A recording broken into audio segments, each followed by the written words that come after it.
So, you've seen the Nokia 2026 lineup. You're hyped. Maybe you've already watched 17 unboxing videos, and then you go to actually buy one and hit that wall. Not available in your region. Yeah, we've all been there. Today, we're fixing that permanently. This is your complete, no-fluff guide to buying every new Nokia 2026 model wherever you are on the planet. We're talking the Magic Max flagship, that transparent prototype that's been breaking the internet, and every regional model in between. By the end of this video, you'll know exactly where to buy. The UK, Germany, France, and the Nordics all have confirmed authorized retailer stock from day one.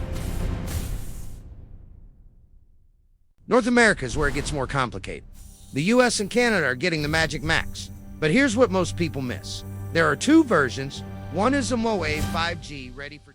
Moving into Asia-Pacific, Tokyo, Mumbai, availability is solid, but the models are different again. For the Middle East and Africa, the UAE is a strong launch market this year, and South Africa is getting official distribution for the first time, which is huge. But this region is also where Latin America, specifically Brazil and Mexico, has steep import duties. We're talking potentially adding 20 to 40% onto the retail price.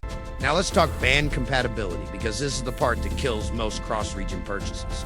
Every Nokia 2026 model has regional antenna configurations. If you buy a European model and drop in a US carrier SIM, you might get 4G instead of 5G.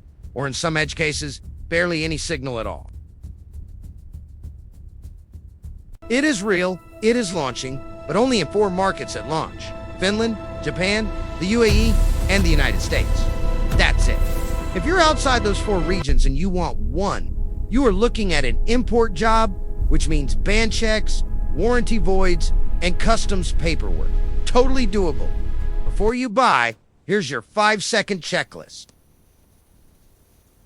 First, confirm band compatibility with your network. Second, check if the warranty covers your country. Third, verify the seller is authorized. Fourth, factor in import duties. And fifth, confirm the software region is unlocked. All right, drop your country in the comments and I will personally tell you which model to go for and where to get it. I'm going through every single comment on this one because I know how frustrating this part of the buying process is. If this helped you, hit subscribe because we're going